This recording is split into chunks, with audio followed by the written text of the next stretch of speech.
ওনার সাথে কথা হলে দেখা হলে খুব স্নেহ করে, আমি তাকে রেসপেক্ট করি। He is my like a elder brother. তার সাথে আমার এই দ্বন্দ্বগুলো মানুষ সৃষ্টি করে। সে আমার সিনিয়র মানুষ, ইজ সুপারস্টার, যেটা সত্য সেটা স্বীকার করতেই হবে। শাহরুখ খানের কত ছবি ফ্লপের পর উনি আস্তে করে পাঠান, তারপরে এই জওয়ান থেকে ঘুরে দাঁড়িয়েছে। তো ঈদের সময় সাকিবের প্রিয়তমা, সুরঙ্গ, প্রহেলিকা আর অনেক ছবি এরকম ভালো ভালো ছবি বিভিন্ন জায়গায় ঘুরছে, সুবাতাস পাওয়া শুরু হয়েছে। তো আমি মনে করি একজন আমার একটা কলিগের হওয়া মানে আমার এটা সবার জন্য গর্বের, সম্মানের।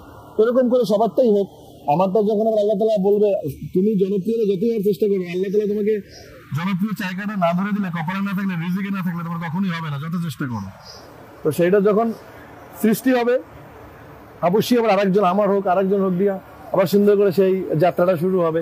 বাট বাংলা ছবির ধারাটা অব্যাহত থাক যেভাবেই হোক। বাংলা ছবিকে ভালোবাসি, বাংলা চলচ্চিত্রকে ভালোবাসি, বাংলা ছবিটা এগিয়ে যাক, সেই প্রত্যাশায় দিন শেষে আমার। কিন্তু আমি তো ইন্টারভিউতে বলেছি যে he is my like a elder brother. ওনার সাথে আমার সম্পর্ক খুবই ভালো। উনি বড় ভাই, আমি ছোট ভাই।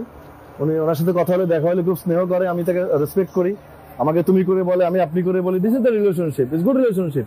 এটাকে মিডিয়া এবং মানুষের সৃষ্টি। তার সাথে আমার কোনো কিছু নিয়ে দ্বন্দ্ব নাই, এমন কিছু নিয়ে নাই। সে আমার সিনিয়র মানুষ, ইজ সুপারস্টার, আমার অনেক আগে আসছে, যেটা সত্য সেটা স্বীকার করতেই হবে। তো তার সাথে আমার এই দ্বন্দ্বগুলো মানুষ সৃষ্টি করে। কখনো সে সামনে কথা আমার সম্পর্কে মন্তব্য করেনি, আমিও তার সম্পর্কে আজ পর্যন্ত কোনোদিন কথা মন্তব্য করিনি। কারণ মন্তব্য করাটা খুব একটা সমীচীন মনে করিনি। বিকজ তার সাথে আমার কোনো কিছু নিয়ে ক্লাসই তো হয়নি কখনো।